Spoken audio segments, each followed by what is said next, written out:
경랑의 한반도 남북 경협의 미래는 2부를 시작하도록 하겠습니다. 2부가 진짜죠? 네, 1부도 진짜였고 2부도 진짜입니다. 2부 진짜입니다. 금방 가신 분 그 민망하게. 자, 2부가 시작됩니다. 2부는 말입니다. 오늘 엄청난 분을 모셨는데요. 좀 이따 소개해 주실 거죠? 네. 1부에서는 남북 관계를 중심으로 북한 통일 문제, 북측 문제를 많이 다루었습니다. 남북 관계의 또 다른 한 상수가 있죠. 미국 상수. 누군가 변수라 그런다면 사실은 미국은 한반도 문제에 있어서 남북의 당사자 그리고 미국은 상수입니다. 미국 문제를 한번 제대로 심도 깊게 이 분야 최고의 전문가 분을 모시고 한번 들어보는 시간을 갖도록 하겠습니다. 전문가, 그러니까 많이 알고 있는 것도 중요하지만 사실은 그 알고 있는 것을 행할 수 있는 능력이 있는가, 힘이 있는가가 중요한 거 아니겠습니까? 오늘 모든 키를 갖고 계신 거의 뭐 사실상 대통령과 뭐 큰 힘의 차이가 안 느껴지는 누굴까요? 국회 외교통일위원회 위원장 송영길 의원 모시겠습니다. 어서 오십시오. 네, 어서 오십시오. 네. 아유, 국회 외교통일위원회 위원장님이신 송영길 의원님이신데요. 우리는 통칭해서 위원장님으로 부르겠습니다. 국회 외교통일 분야는 사실은 남북관계 전체를 관장합니다. 그래서 위원장님으로 통칭하겠다라는 것. 김정은 위원장이 아니고요. 외통위원장님이십니다. 그렇게 하면 위원장님으로 가겠습니다. 하는 걸로 하겠습니다. 자, 위원장님. 평소에 늘 의원님 그러다가 위원장님 그러니까는 위원장님.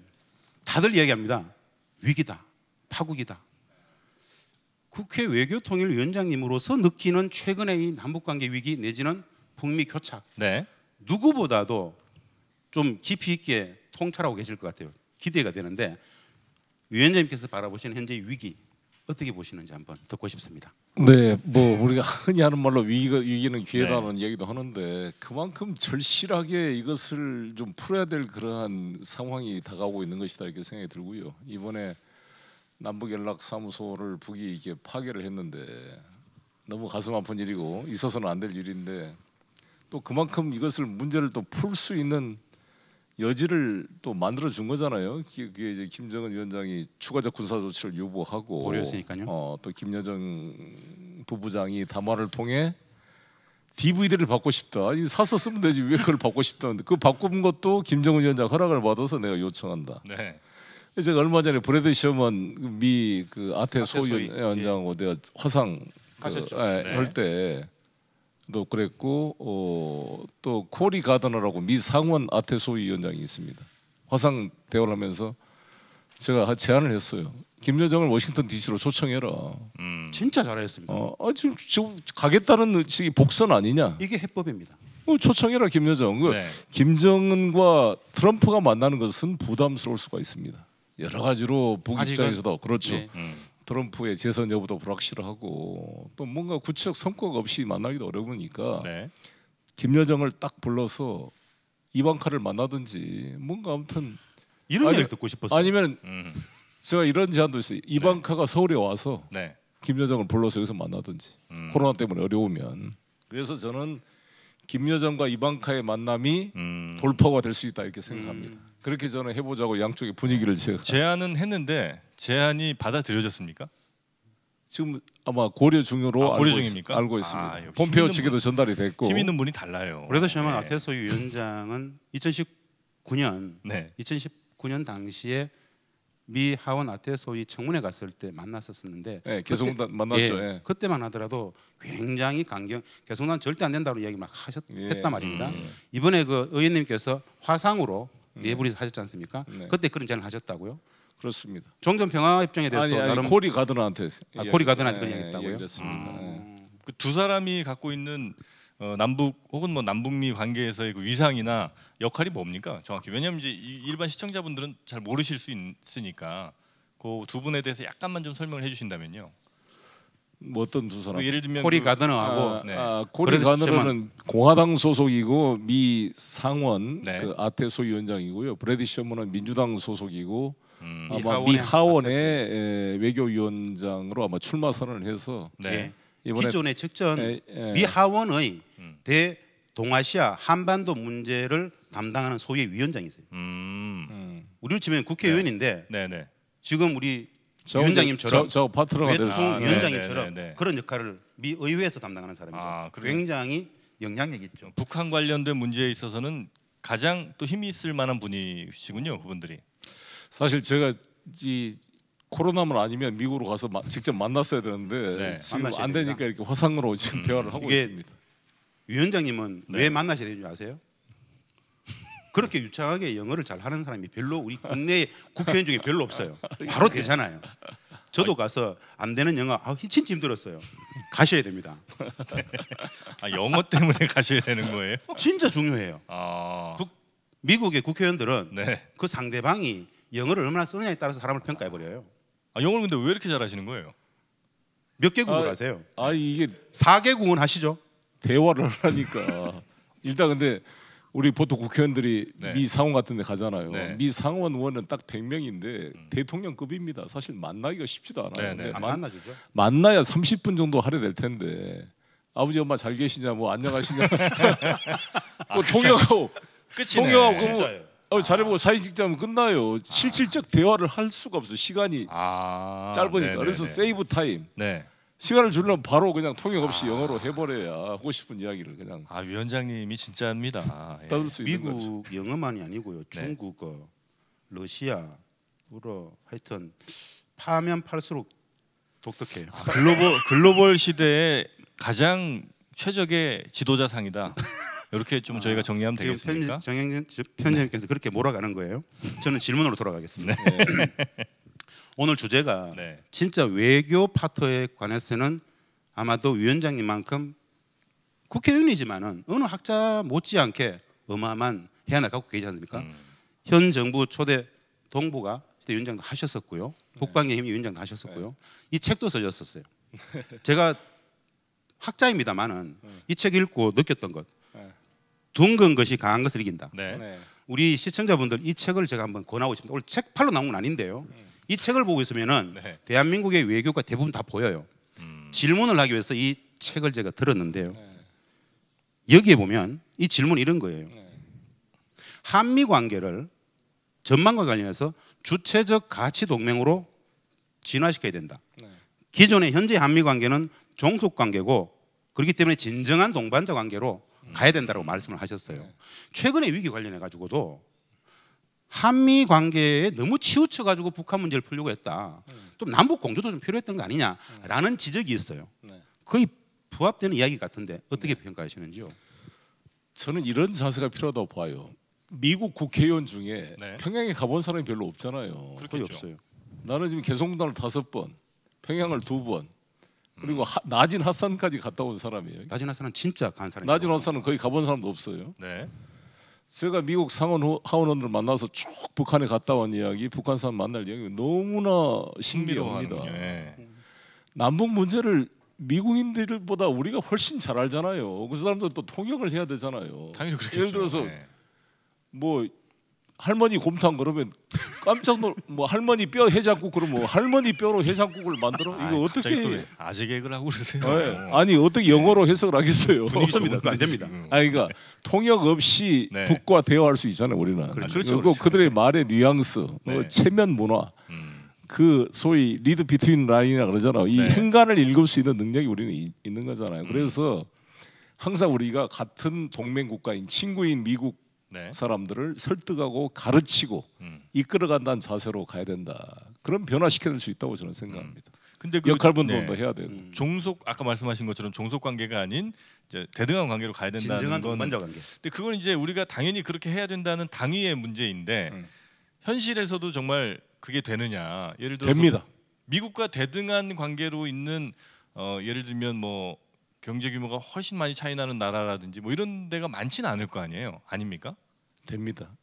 다른 거는 못하죠. 우리가 팔레스타인 문제를 가지고 우리가 미국과 대등하게 우리가 싸울 수는 없죠. 적어도 남북 문제에 대해서 그러니까 우리나라 문제. 한반도 문제는 네. 할 수가 있다 이거예요. 예를 들어서 보수 진보를 넘어서 그런 싸움을 해왔다고 봅니다. 이승만 대통령 시절에는 네. 방공포로 석방 같은 경우는 정말 부딪혔잖아요. 휴전 협정도 부딪히고 방향과 내용은 다를지라도 미국에 고분고분하지 않았습니다. 그래서 미국에서는 이승만을 제거하려고 그랬어요.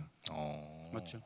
그래도 버틴 겁니다. 박정희도 마찬가지입니다. 박정희 고분고분 안 했죠. 미군 철수한다고 협박하고 안 하니까 미사일 개발하겠다, 자주국방하겠다, 핵무기 개발하겠다고 박정희 나오니까 박정희를 제거하려고 그랬던 겁니다. 그래서 네. 김재규의 박정희 이 암살 사건이 그러한 미국의 박정희에 대한 불신의 또 하나의 배경 중에 하나가 아니겠습니까? 그렇죠. 그렇게들 얘기하죠. 다 이런 그러니까 내용 방향은 다를지라도 부딪히면서 끌고 온 겁니다. 김대중 대통령도 부시 정부의 노무현 대통령도 부시 정부의 그러한 선제 타격 전략을 설득해서 갈 수밖에 없다. 그래서 2기 부시 정부는요 상당히 변화돼서 크리스토퍼 힐을 보내가지고 그렇죠.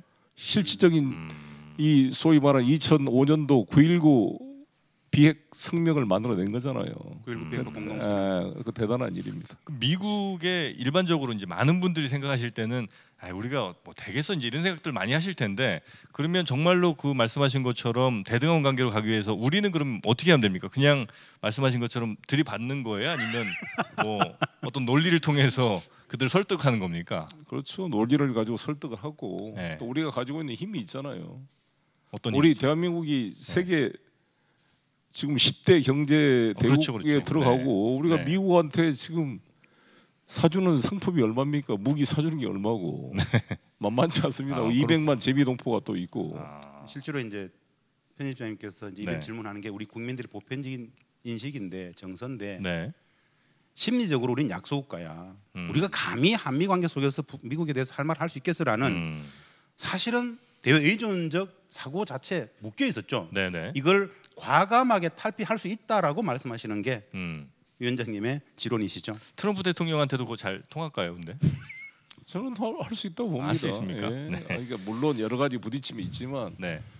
저는 미국이라는 사회는 네. 여론에 의해서 움직여집니다. 대통령 혼자의 독단으로 되는 게 아니지 않습니까? 미국과 우리가 가치 동맹이라는 것은 같은 민주주의 국가이고 또 국민에 의해서 선택된 대통령과 국회의원이 지배하는 나라이기 때문에 네. 저는 가능하다고 봅니다. 그 일부에서도 뭐 비슷한 이야기했습니다만은 이건 위원장님께는 꼭 한번 질문을 해보고 싶습니다. 네. 진짜 많은 한미 관계를 전문 학자들이 이 질문을 받으면은 꼭 답변들을 하는데 말입니다. 네. 뭐냐면은 11월 미 대선 관련해 가지고 네. 많이 들으셨을 거예요. 네. 트럼프냐 바이든이냐 이런 이야기를 하는데 네. 전 두 가지 질문. 첫 번째, 바이든이 되고 트럼프 됐을 때 그들의 한반도 정책이 얼마나 다를 수 있을 것인지. 그리고 결론적으로 아까 물으셨죠. 네. 우리 한반도 평화의 질서에 진짜 도움이 될 만한 사람은 누구일 것인지 아까 아니면 원조- 새로운 뭔가 예. 의견이 있으신지. 연구원장님께서는 아까 저 트럼프가 더 낫다 이렇게 말씀하셨거든요. 예. 저는 뭐 바이든이 돼도 마찬가지로 봅니다. 큰 차이 없습니까? 예, 저는 큰 차이는 없다고 보는데 트럼프가 일단 큰 일을 한 것은 북미 정상회담을 했다는 겁니다. 이것이 저는 돌이킬 수 없다고 봐요. 이것을 기초로 가게 되고 바이든이 되더라도 이거를 해결할 수밖에 없다고 보는 이유가 네. 이제 보통 우리들은 민주당 정부가 보수적이어서 오바마가 전략적 인내란 이유로 오바마 정권 8년 내내 김정일과 한번 만나겠다고 했던 약속을 못 지켰잖아요. 네. 선거 때는 한번 만나겠다는 얘기도 했어요, 오바마도. 맞습니다. 근데 못 했는데 트럼프는 과감하게 했어요. 근데 이번에 그럼 바이든이 되면 못 할 거냐? 저는 한다고 봅니다. 왜 할 수밖에 없느냐? 네. 북한이 장거리 핵 미사일을 개발한 나라가 됐어요. 전 세계에서 미국과 동맹을 맺지 않는 나라가 미국 본토에 ICBM 핵 탄도를 쏘아낼 수 있는 유일한 나라가 북한이 된 겁니다. 이것은 미국의 예외주 입장에서 미국 본토가 ICBM 핵 미사일로 위협을 받는 상황은 견딜 수 없는 일이에요. 미국 네, 네, 국가안보 네. 입장에서. 그렇겠죠. 그러니까 대화를 통해서 아니 북한과 전쟁을 할 것 아닌 이상 만나서 풀 수밖에 없습니다. 대화를 할 수밖에 없다. 할 수밖에 없다. 그래서 바이든도 만날 수밖에 없을 것이다. 저는 크리스토퍼 힐 같은 사람을 좀 바이든이 되면 국무장관 같은 걸로 쓰기를 바라고 있는데 이제 크리스토퍼 힐이 당시에 굉장히 우리한테 평가가 좋았습니다. 지금 덴버 대학에 가 있는데 저하고도 네. 친합니다. 그래서 한번 만나 얘기를 했더니 자기는 트럼프 지지하지 않는다. 그 양반이 부시 정부 때 육자회담 대표였잖아요. 예. 근데 크리스토퍼 힐이 상당히 이렇게 합리적인 데가 있어요. 또 북도 만났기 때문에 저는 바이든이 되면 힐러리를 지지했습니다 지난번에. 맞습니다. 그렇기 때문에 바이든이 되면 나는 크리스토퍼 힐 같은 사람을 가능성이 있습니다. 국무장관이나 아무튼 대북 분야의 핵심으로 쓰지 않을 수 없을 거야 봐요. 네, 그 정도 네. 전문가 없으니까. 육자회담 당시에 역할이 굉장히 컸었습니다. 그러면 나는 그런 분 역할은 훨씬 더 발전할 수 있다. 근데 이제 장거리 핵미사일이 있는데 이게 이제 개발해서 갈 수도 있다는 거랑 쏠 수 있다는 거랑 좀 다르잖아요. 왜냐하면 그렇죠. 그걸 쏜다는 것은 곧 북한 땅에 아마 절멸을 의미할 가능성이 매우 높기 때문에 그렇죠. 그래서 뭐 그게 실질적인 그럼 미국 대통령이 느낄 때 그게 위협으로 작용을 할까는 사실은 전 좀 약간 퀘스천이긴 해요. 그래서 미국 대통령이 누가 되든 간에 과연 그 미사일에 대한 위협 때문에 나는 그럼 대화를 나가겠다? 이거는 맞는 얘기인가? 오히려 러시아나 중국이 가지고 있는 핵미사일보다 더 무섭죠. 북한이 갖고 있는 게요? 예.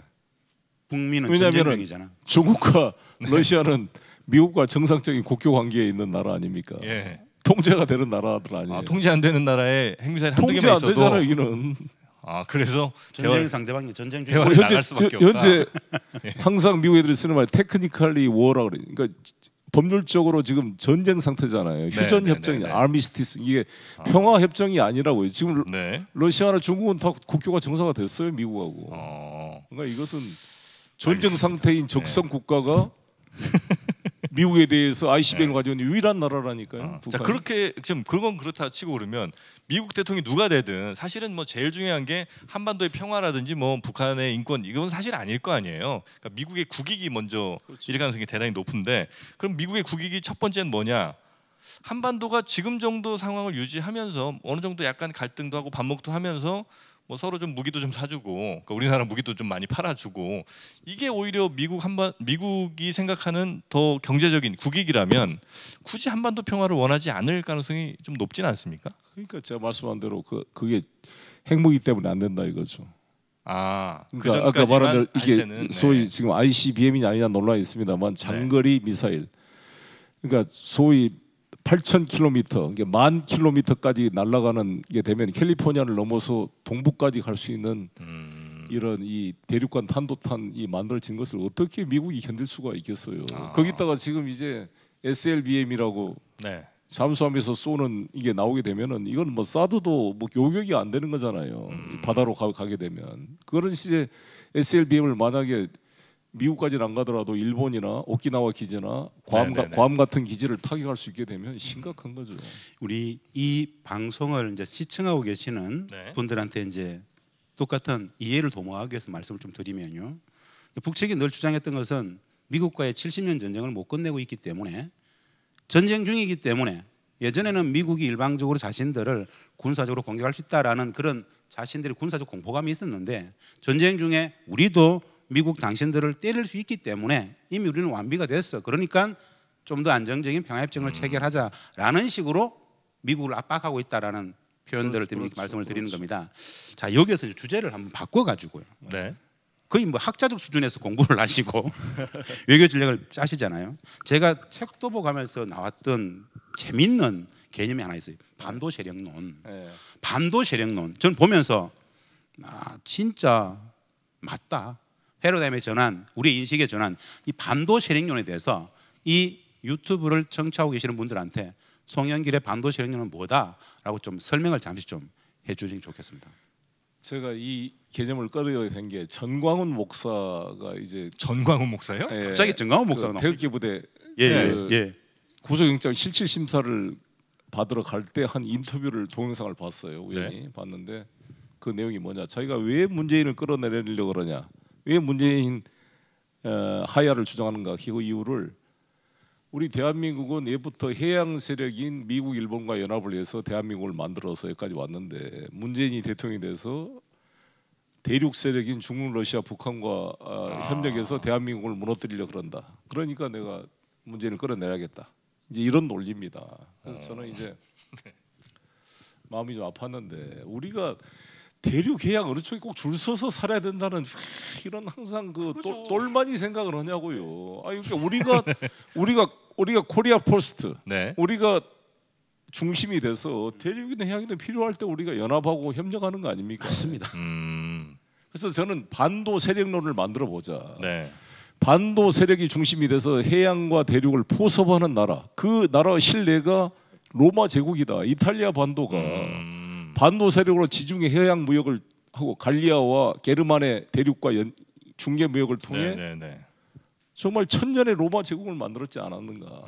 이베리아 반도의 스페인도 마찬가지고 스페인 제국도. 네네네. 그걸 이제 통일을 전제로 하시는 거겠군요, 당연히. 당연히 그렇죠. 당연히 그렇죠. 협력하면 되는 거죠. 그러니까 남북이 협력하면 이탈리아도 지금 북이탈리아가 잘 살고 남이탈리아 못 살아요. 네네. 지금도 분리 독립하자는 움직임이 있습니다. 네네네. 여전히 있죠. 그러나 어찌되건 하나로 통합돼서 가는 거잖아요. 저는 이 반도 세력론을 보면서 느꼈던 희열이 하나 있었습니다. 우리 학자들이 늘 인터뷰 나가면 질문이 있어요.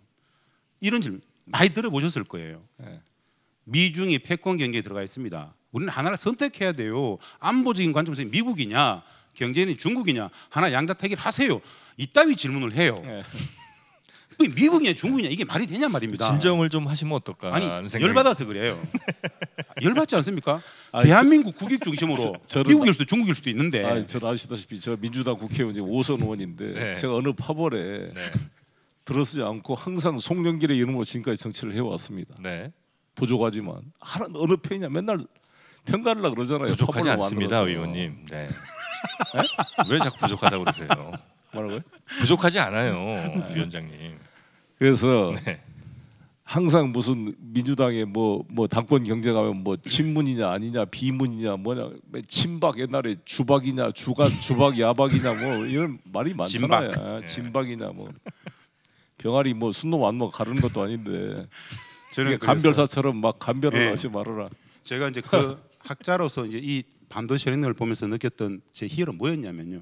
미국이냐 중국이냐 묻는 사람들은 제가 늘 했던 이야기가 뭐냐면 여하간에 대한민국 국익 중심의 외교를 해야 된다. 어떨 땐 미국, 어떨 땐 중국인데 맞습니다. 안보와 경제를 이렇게 프레임을 가둬가지고 우리를 이야기하지 말자. 진짜 미국이냐 중국이냐고 묻는 사람들한테 나는 그 시간에 북한과의 신뢰를 회복하겠다. 남과 북이 손을 맞으면 우리는 미국도 중국도 선택하지 않아도 된다.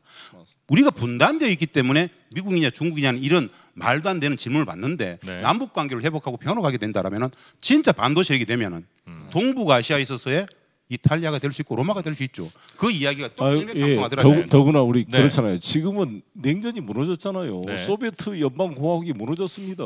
러시아도 지금 물론 푸틴이 독재라 그러지만 형식적으로는 그래도 러시아가 공산당이 지배한 나라가 아니잖아요. 네. 러시아 통합당이 집권당입니다. 그러니까 무너졌어요. 냉전이. 그런데 남북이 이렇게 싸울 일이 없거든요.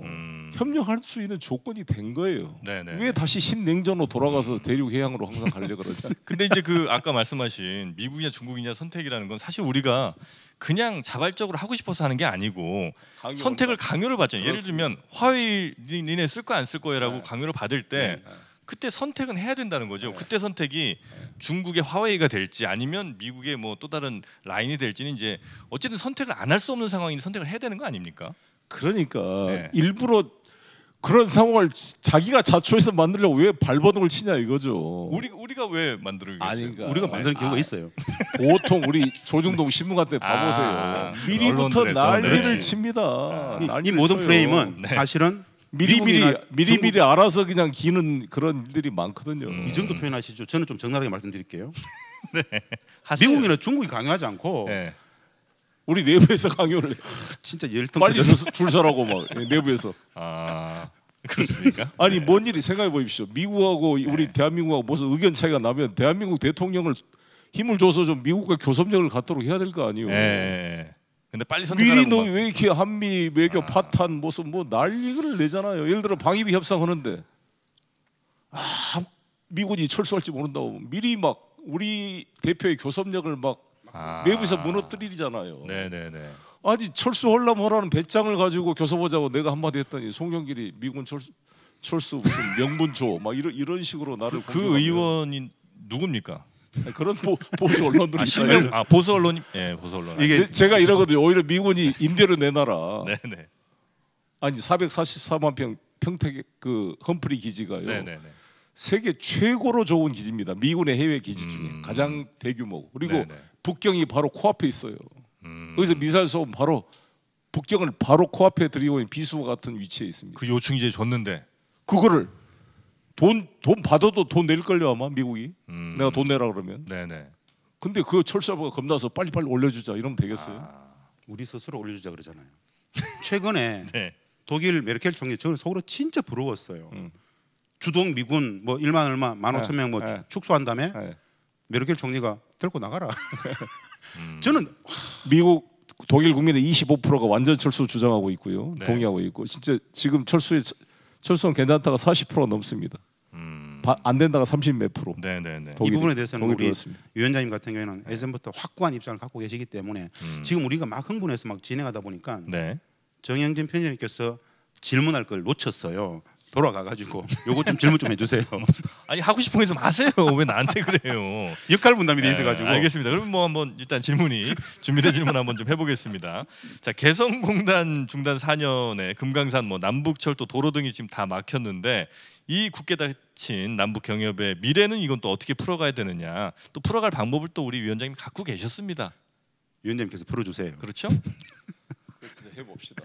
저희 개성공단 여기 빠지 보세요. 김진정. 저 진짜 존경합니다. 김진정 제가 이거를 한 대 줘가지고 1년째 지금 달고 다닙니다. 아, 개성까지 개별 관광부터 뚫고 개별 관광 먼저. 개별 관광 그냥 걸어가면 되잖아. 안 되면 버스가 안 되면 그냥 걸어가. 그건 제재가 전혀 없습니까? 7km밖에 안 돼. 7km밖에 안 되죠. 5.5km. 5.5km. 걸어가면 뭐 줄 서서 걸어갈 걸요 아마. 걸어간 거 해보면. 제재하고 관계 없습니다. 그거는 남북제. 그리고 의약품이나 인도적 지원은 그냥 과감히 해서하고요. 그 못하게 하면은 뭐 차량 트럭이 제재 대상이 안 된다 그러면 제가 승용차로 가요? 소 달구지에다 달고 지게 지고. 정주영 회장에 이어서 예. 그때는 소만 갔죠. 소를 트럭에 싣고 갔는데 예, 지금 아예 소를 걸려가지고 뒤에 달구지를 달구지. 매달아서 달구지한테 싣고 가자. 제 주장입니다. 위원장님 그게 말입니다. 세계적인 그 행위예술가였던 기소루망이 평가하기를 정주영 전 명예회장의 소떼 방북을 20세기를 빛냈던 최고의 장면이라고 맞습니다. 이야기했었습니다. 전 그게 착안해서 말씀처럼 소달구지에다가 타미플루든 마스크든 싣고 가면 안 되겠습니까? 할 수 있습니다. 제가 소를 끌게요. 저 오늘 황속과들 아니에요 둘 다. 머리가 커가지고. 그럼 아마 그거 연출이 되면 100% 뭐 일부 혹은 뭐 다수의 언론에서 못 갖다 바쳐서 아주 난리구나 뭐 이런 게 분명히 나올 거예요. 그래서 이걸 우리 이렇게 작전 짰어요. 네. 작전도 짜셨어요. 당연히 네. 기브앤테이크 하자. 공짜는 없다. 뭘 받아요? 받아와야죠. 어떤 뭐라도 받아와야죠. 뭐라도. 북측 인삼이 많잖아요. 개성 인삼. 세계적인 인삼이잖아요. 아니 다른 거 말고 가져올 게 뭐냐면은 네. 모래요 모래. 모래? 네. 엄청나게 많잖아요. 골재 우리나라 건설회사가 쓰는 모래의 40%를 북한에서 가져왔어요 그동안. 한때.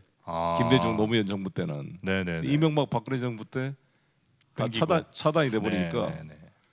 제가 아는 우리 전라도의 호반건설 같은 데는 그때 신문 보니까 베트남에서 이거를 바지선에 수입한다 그러더라고요. 베트남과 중국에서 골재 모래를 수입했었어요. 모래가 우리 그렇게 없습니까? 이게 우리는 다 그만큼. 파버려가지고. 그래요? 네. 근데 저쪽은 예성강 임진강 있는데 하우가 막 쌓여 있어요. 준설을 해줘야 돼. 국내 골재 업체들이 어마어마하게 관심을 가지는 분야. 네. 북측의 모래 가져오기. 그렇습니까? 할 게 진짜 많죠. 이런 것들은 제재에 걸리지 않는다. 지금 모래 건설업자들이 줄 서 있습니다. 이거 빨리 되기를. 특히 건설업 쪽에서 토목건설이 엄청나게 많죠. 다시 한번 핫한 주제로 한번 넘어가 보겠습니다. 네. 어떤 겁니까? 위원장님께 물어봐야 됩니다. 유엔?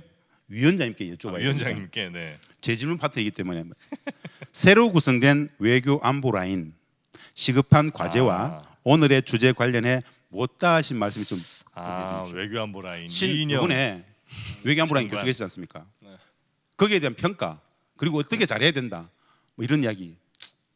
아무튼 만시지탄입니다. 좀 빨리 돼서. 만시지탄 너무 늦었다. 네네. 아시죠? 아시죠? 아니, 청취자분들 지금 혹시 모를까 싶어서. 아니 그러니까 저는 판문점 선언 그 백두산 천지에 그 김정은 위원장과 문재인 대통령이 손잡고 거기 장관들 가서 서로 막 사진 찍어주고 그 천지 물도 뜨고 얼마나 정말 감격스러운 장면들이었잖아요. 네.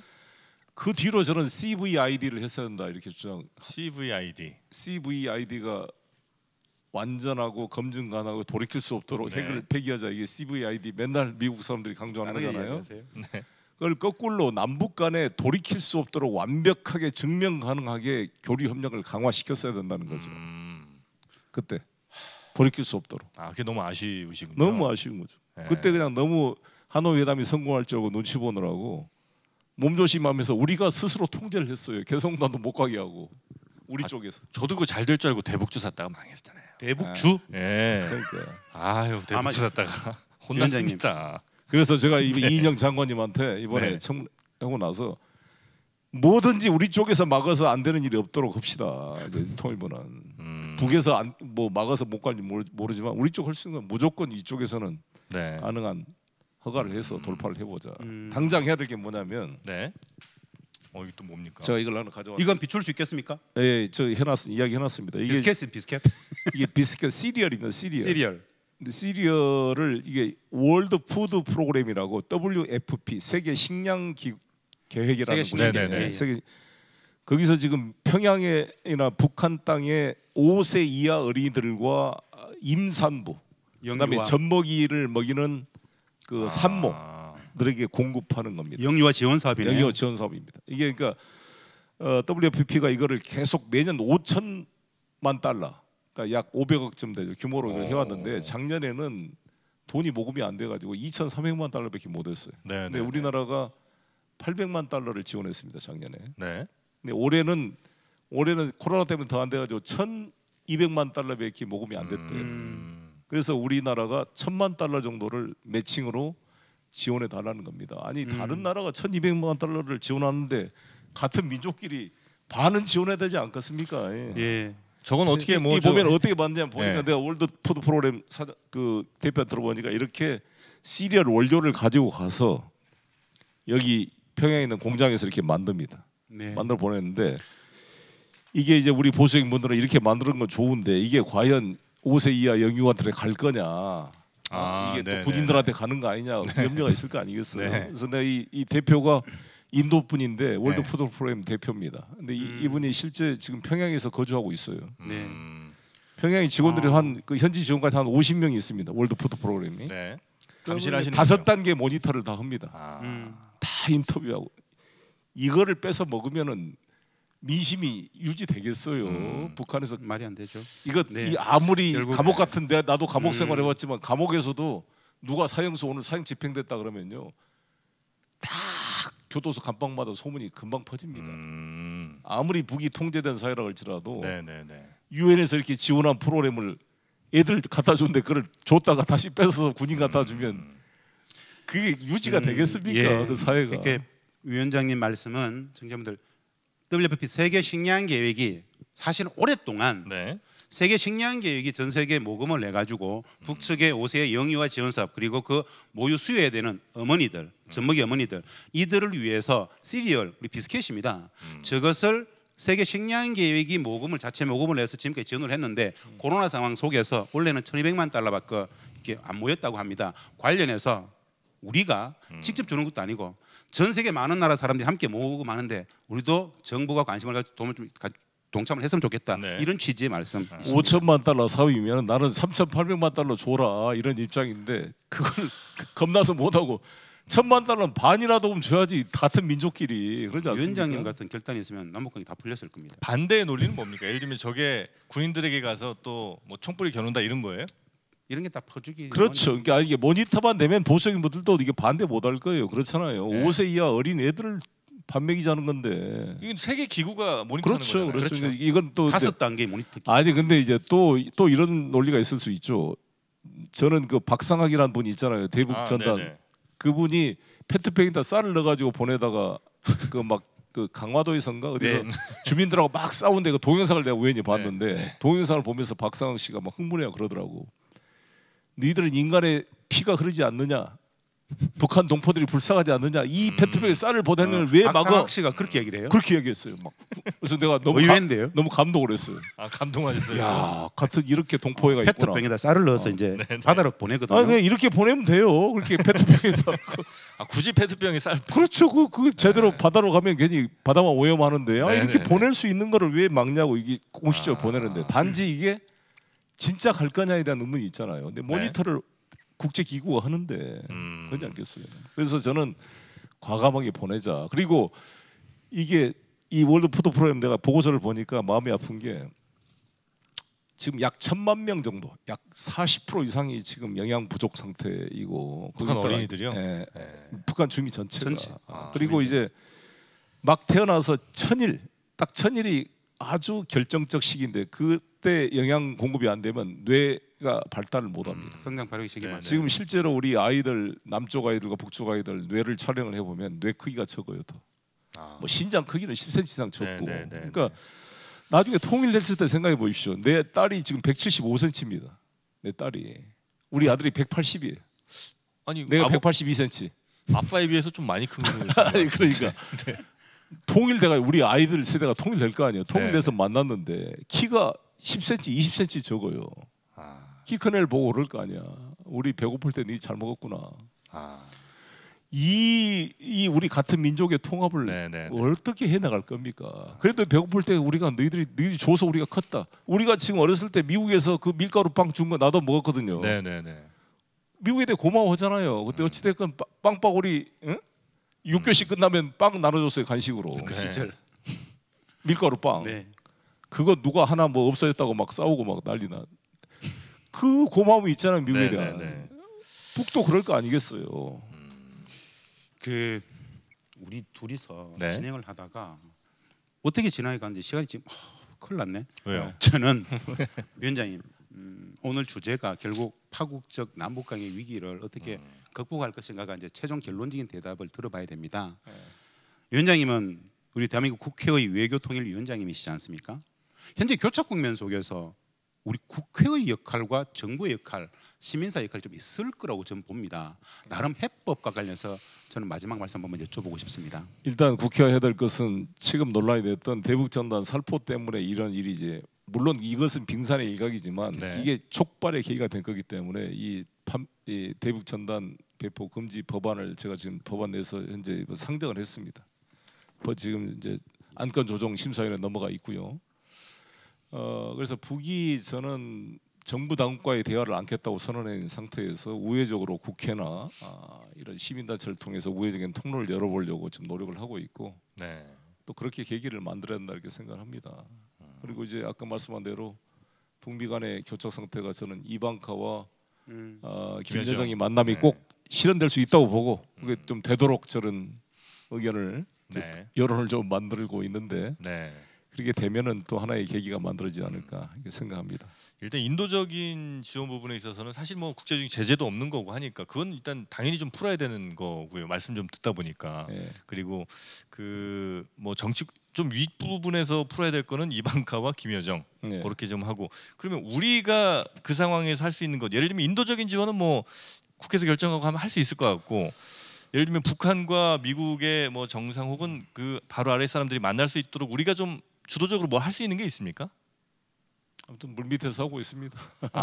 위원장님이 하고 계시는군요. 열심히 노력하고 있습니다. 위원장님만 믿고 있으면 된다 이렇게 좀 생각을 할까요? 그럼 저희는 위원장님 우리는 믿겠습니다. 근데 진짜 이번에 나는 그 중국 배들이 뭐 600척, 900척씩 동해안 서해안을 막 싹쓸이는 거 보면 속이 상하잖아요. 그 너무. 근데 제가 인천 시장을 했잖아요. 인천 시장할 때 백령도 백령도, 서해오도. 대청도, 연평도가 다 인천시 소속인데 모르는 분들이 많아요. 근데 인천시입니다. 제가 백령도 가면 그 주민들이 보여줘요. 나도 한번 봤는데 이 NLL선으로 막 그 중국 배들이 적벽 대절에 몰려오는 조조군사처럼 몰려옵니다. 남과 북이 그 NLL선을 따라 몰려서 쌍끌이로 막 쓸어가요. 중국 배들이 오히려 들어와가지고 그걸 보면서 우리 백령도 어부들이 하는 이야기가 뭐냐면 우리가 이버려 북한한테 주든지 중국 애들한테 그 싸게 이버려 주고 그걸 팔아넘기잖아요. 북한 쪽은 배 기름도 없고 어구 장비가 현대화되지 않아서 고기를 못 잡아요 제대로. 그러면 제 생각은 우리가 잡아서 현금으로 주면 뭐 제재 위반이면은 할당으로 고기를 잡은 것 중에 일부를 한 20-30% 띄어다 주면 되잖아요. 이버려 치고 이렇게 주면 되는 거니까. 그리고 연평도가 옛날부터 통일됐을 때는 식민지 시대 때 남북이 분단됐을 때는 그가 팥이었어요. 맞죠. 조기 팥이었어요. 조기 팥이라는 게 뭐예요? 조기를 파는 시장 이게 시장. 조기를 파는 시장. 그러니까 어물전 같은. 그러니까 저는 연평도나 여기 있다가 파시를 만들자 이거죠. 뭐 중국 애들도 여기서 돈 주고 사가라. 불법으로 가져가지 말고. 노량진 수산시장을 글로 옮겨버리자. 그렇죠. 옮기지 말고 놔두고 여기 서울 시민들 먹어야 되니까. 저기 중국인들도 해산물 수요가 높아지고 있잖아요. 죽을뚱살뚱 개들이 막 잡으러 다녀요. 그러니까 그걸 인유로 막기는 한계가 있으니까 돈 주고 사가게 하는 거죠. 우리 어부들이 잡아서 북한도 그래서 저는 백령도를 비자 프리 지역으로 만들어서 중국이든 북한이든 마음대로 와서 거기서 소통해서 고기를 서로 잡아가지고 네, 나눠 갖는 공동지대로 만들자는 제 구상이 아마도 인천시장의 역할을 하셨기 때문에 NLL 상에서의 남북의 분단 상황 속에서 중국의 이해관계가 그렇게 치밀하게 들어온다라는 분단 체제의 그 엄혹한 비정함에 대해서 더 잘 느끼셨을 것 아시겠네. 같은데 예. 동해는 더 심각하지 않습니까? 그렇다면 남과 북이 할 거는 진짜 많지 않겠습니까? 맞습니다. 원래 원산과 울릉도는 옛날에요. 식민 시대 때는 전기선이 왔다 갔다 했어요. 울릉도와 원산이 다시 연결돼야 됩니다. 울릉도랑 원산이요? 예. 그리고 제가 지금 구상하고 있는 게 블라디보스토크의 크루즈가 네. 금강산을 해금강을 들려가지고 우리 삼척으로 해가지고 우리 부산으로 지금 순회하는 그 크루즈를 예. 구상하는데요. 우리가 못 들어가면은 러시아, 중국 관광객들은 그 크루즈에서 네. 그 금강산 구경하고 오면 되거든요. 우리 뭐 대한민국 관광객은 만약에 금강산 됩니다. 하셔야 그건 됩니다. 되면 이렇게 헐 예, 쓰죠. 하셔야 됩니다. 네네네. 아, 그거 지금 러시아 애들이 아주 대폭 찬성하고 있습니다. 블라디보스토크, 청진, 원산, 이런 얘기를 금강산. 국회에서 하시면 대체로 다른 의원분들은 반응이 어떻습니까? 아 역시 위원장님 이렇게 갑니까? 아니면 아유 저 대도 않는 소리 하고 있나? 뭐 이렇게 갑니까? 그런 사람도 일부 있겠지만 대부분은 좋아하고 뭐 생각이 그게 발상의 전환이 아, 되는구나. 그렇습니까? 네. 그럼 하시면 되겠네요, 그죠? 언제 하세요? 막 지금 밀어붙여 볼게요. 밀어붙여 보십니까? 네. 이 코로나 때문에 지금 상황이 코로나만 아니었어도 많이 진행됐을 텐데. 네. 혹시 이제 위원장님 저희들이 이렇게 시간을 거의 5분 같은 사실 확 써버렸는데 이런 말씀을 좀 마지막 시간으로서 우리 이 방송을 청취하고 계신 분들한테 하고 싶은 말씀, 당부 말씀, 남북관계든 평화이든 통일이든 관계없이 메시지로서 국회 외통위원장이신 송영길 위원장의 메시지 한번 좀 듣고 싶습니다. 제가 대북 전단 살포 금지법을 하니까 태용호 의원이 이제 뭐라고 얘기를 했어요. 이제 많은 야당 의원들께서 북한이 접경 지역 주민들한테 고사포 쏘고 협박한다고 대북 전단 살포를 금지시키면 앞으로 핵무력 위협하면 한미 합동훈련도 못하고 뭐든지 다 못하게 하면은 거기에 끌려가야 된다는 거냐 이런 논리를 피시더라고요. 네. 제가 이런 말을 했습니다. 우리 대한민국의 헌법이 평화 통일을 원칙으로 하고 있잖아요. 네. 그리고 대통령이나 국회의원이 당선되고 선서할 때 다 평화 통일을 위해 노력한다 하고 있습니다. 평화 통일을 하겠다는 거는 남과 북이 대화하는 거잖아요. 멸공 통일이 아니라. 그러면 대화에서 합의한 건 지켜야 무슨 평화가 진전될 거 아닙니까? 남북이 합의한 사항이기 때문에 저는 지키자는 거지. 북한 애들이 우리한테 삐라 뿌리고 도발하면 우리도 뿌리고 이걸 왜 내가 막겠습니까? 그렇지 않습니까? 근데 북이 네네. 지금 우리한테 삐라 안 뿌리고 있고 네. 상호 비방 금지 삐라 살펴보지 않기로 남북이 판문점 선언에 합의했기 때문에 저는 그걸 지켜야 우리가 북에 대해서도 계속 요구할 수 지켜라고 있다. 요구할 수 있다 이런 것이고요. 네. 저는 이제 북을 변화시킬 수 있다고 생각합니다. 우리가 전쟁할 수 없잖아요. 제가 태극기 바지 달고 나온 거 보셨죠? 네. 항상 우리 보수적인 분들이 뭐 문재인, 송영길, 빨갱이 맨날 뭐 이야기하면 막 그러니까 대한민국 대통령, 대한민국 국회의원이 네. 대한민국 헌법기관으로 대한민국에 충성하는 헌법기관이죠. 우리 국민의 생명과 재산을 위해서 해가죠. 동시에 우리 네. 헌법이 민족 공동체로 남북을 통일시키라고 했잖아요. 그걸 해서 북한하고 대화하는 겁니다. 대화하는데 왜 북한하고 대화하려고 그러냐? 저놈들 빨갱이들 멸공 통일하자 이런 옛날에 이승만 시대 서북청년단 같은 소리 하고 있으면 이 위헌적인 사고다 이거죠. 헌법에 위반된다. 이것을 강조하고 싶습니다. 태극기 좀 다시 좀 찾아왔으면 좋겠어요. 이 태극기가 네. 요즘에 너무 이 태극기도 한 말씀만 더 드리면 네. 제가 항상 강조하는 말이 일장기를 들고 내선일체 den노하이까 반자이 천황폐하 만세 일본말 잘하시네. 이렇게 외치던 수많은 서정주, 모윤숙, 이광수 수많은 사람들이 있었잖아요. 이런 네. 사람들이 해방이 되고 나니까 파란 물감을 잠깐 칠해가지고 반공, 애국, 반탁, 네네. 애국자로 둔갑을 했던 이런 가짜 태극기가 아니라 독립군의 태극기. 여러분 미스터 션샤인에 나온 거 보셨죠? 네. 대한제국 무너질 때 그 피 묻은 우리 독립군 의병들의 태극기, 안중근의 태극기, 윤봉결의 태극기, 유월항쟁의 태극기, 네. 5.18 때 우리 광주 시민들의 시체를 쌌던 이 태극기의 이 정신을 우리 문재인 정부가 계승하고 있다. 이걸 우리가 해가겠다라고 저는 생각합니다. 그러고 보니까 미스터 선샤인의 그 이병헌 씨 약간 좀 닮으신 것 같습니다. 아유, 감사합니다. 오늘 너무 나가는 거 아니야? 너무 나가신 거 이거 이병헌 그 팬들이 어떻게 얘기하려고? 상관없어요. 어차피 저라고. 네. 자, 일단 우리 송영길 위원장님 모시고 근데 이야기가 저는 굉장히 노잼일 줄 알았는데 생각보다 굉장히 좀 재밌어서 고맙습니다. 아주 보람된 시간이었던 것 같습니다. 우리 저 김진양 또 이사장님도 함께 해주셔갖고 더 뜻깊었던 자리인 것 같습니다. 오늘 이분은 대충 이렇게 이제 정리를 해도 네. 될까요? 위원장님, 오늘 이 기세대로 국회에서 외통인의 역할을 극대화시켜 주십시오. 바람입니다. 알겠습니다. 감사합니다. 고맙습니다. 감사합니다. 수고하셨습니다. 고맙습니다. 고맙습니다. 네. 대신 양말은 조금 바꿔 신으시는 게 좋을 것 같습니다. 그 양말로는 설득이 잘 안 될 것 같아갖고 양말은 좀 바꿔주시고요. 네, 자 경랑의 한반도 남북 경협의 미래는 우리 송영길 국회의원님 그리고 고유한 통일연구원장님과 함께 얘기 나눠봤고요. 끝까지 함께해 주신 시청자 여러분께 다시 한번 감사의 말씀드리겠습니다. 함께해 주신 여러분 고맙습니다.